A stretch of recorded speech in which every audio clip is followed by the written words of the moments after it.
शादाब चौहान, इस देश की सेकुलर सियासत की जो सबसे बड़ी गुस्ताखी है, मैं मानता हूं सबसे बड़ी गलती है, वो देश के मुसलमान को जब औरंगजेब से जोड़ने का प्रयास करता है, उससे नुकसान होता है और चुनाव में भी ध्रुवीकरण होता है, चाहे आप करें, सपा करे या कोई और पॉलिटिकल पार्टी करे।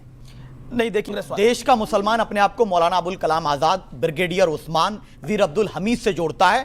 हम ना किसी से, हमें क्या मतलब, वो इतिहास है, ठीक है, इतिहास तो नहीं मिटा सकते, लेकिन एसआईआर के संबंध में और बिहार के संबंध में एक बात कहूंगा, बिहार के अंदर सबसे कम प्रति व्यक्ति अगर आय कहीं की है तो बता दें सुधांशु जी, वो सीमांचल की है, उस क्षेत्र की है जहां हमारी आबादी ज्यादा है, परसेंटेज ऑफ मुस्लिम ज्यादा है। सबसे हमने सीमांचल डेवलपमेंट काउंसिल को बोला नहीं देते हैं, वह इंडस्ट्रियल हब आईटी पार्क के लिए बोला, सड़क सुरक्षा सम्मान महिला सुरक्षा की बात की, नहीं करते हैं। कितने इन्होंने इंडस्ट्रियल हब बनाया, सिर्फ गुजरात में और महाराष्ट्र में फैक्ट्रियां लगेंगी, क्या बिहार के अंदर फैक्ट्रियां नहीं लगेंगी? वहां सब मजदूर बाहर जाएंगे।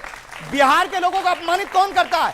इन्होंने कहा, ये बताइए, एसआईआर होगा तो दंगे होंगे, एसआईआर होगा तो दंगे होंगे, 10 सेकंड दे दीजिए जी। सुधांशु भाई ने कहा 23,000 करोड़ से 3.5 लाख करोड़ हो गया, बजट इतना बढ़ रहा है और बिहार की हालत उससे बदतर हो रही है। ये खा कौन रहा है बजट? सवाल तो ये है। अब एसआईआर पे आता हूं मैं, एसआईआर पे आता हूं, कहां से खराब एसआईआर पे आता हूं, सुन लीजिए भाई साहब, 3% से 14% ग्रोथ रेट हो गई, पता नहीं कहां से। भैया ये नवी पास वालों को समर्थन करने का कारण है। उन्होंने धर्म के नाम पर देश को चुना, वो पाकिस्तान चले गए। जिन्होंने गांधी का भारत, अंबेडकर का भारत, मौलाना अबुल कलाम आजाद का भारत चुना, वो भारत में रहे, भारत के संविधान को स्वीकार किया। और एसआईआर पे बता रहा हूं, एसआईआर पे मुसलमानों को ये सरासर झूठ है। ये झूठ इसलिए है कि 1946 का जब चुनाव हुआ तो बिल्कुल क्लियर था कि ये कौन पाकिस्तान में रहना है, कौन भारत में रहना है। उस समय याद करिए, जो आपका बंगाल प्रेसिडेंसी थी जिसमें कि बिहार आता था, 48 में से 48 सीटें गई हैं इनको, मुस्लिम लीग को। उत्तर प्रदेश में 73 में 64, बॉम्बे प्रेसिडेंसी में 30 में 30, दक्षिण भारत में। सुनिए, और आपको बता मोहम्मद अली मोहम्मद अली जिन्ना कहां चुन के गया था 46 में? ना लाहौर से, ना कराची से, ना ढाका से, ना पेशावर से, वो गया था मुंबई की बायकुला सीट से।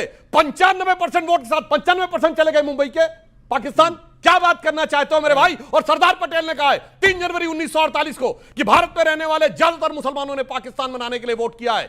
मैं ये नहीं मानता एक दिन में तुम्हारा दिल बदल गया। ये रिकॉर्डेड बयान है। या 28 अगस्त 1947 को कोई जाके पार्लियामेंट की वेबसाइट पे जाके प्रोसीडिंग में 270 नंबर पेज पे चेक कर ले। सरदार पटेल ने कहा जो होना था वो हो गया, मगर अब ये मत कहो मुझे अलग पहचान चाहिए, अलग कॉन्स्टिट्यूएंसी चाहिए, अलग विधान चाहिए। अब ये कहो कि देश के साथ मिलकर कैसे आगे बढ़ना है। मगर आपने कहा मुझे अलग पर्सनल लॉ चाहिए, आपने कहा मुझे अलग मदरसा चाहिए, आपने कहा मुझे अलग संविधान चाहिए। और सुनिए, अगर शरिया, सर अपने टर्न पे, आपने अभी भारती जी ने कहा कि अगर शरिया को संविधान से ऊपर कहा तो मैं स्ट्रॉन्गेस्ट कंडेम करता हूं, मगर ये तो इस देश में हो चुका है। शाबानो केस में सुप्रीम कोर्ट ने जजमेंट दिया तो लोगों ने क्या कहा? नहीं साहब, अगर शरिया और सुप्रीम कोर्ट में कॉन्ट्रडिक्शन होगा तो भारत की संसद ने सर्वोच्च न्यायालय के निर्णय को रौंद कर शरिया को सुप्रीम कोर्ट से ऊपर कर दिया और उसके साथ आपने गठबंधन करके पहली सरकार भी हुआ राजीव गांधी के दौरे हुकूमत में, राजीव गांधी की सरकार में हुआ। शाबानो केस क्लियर कट, शरिया एबव द कॉन्स्टिट्यूशन। देखिए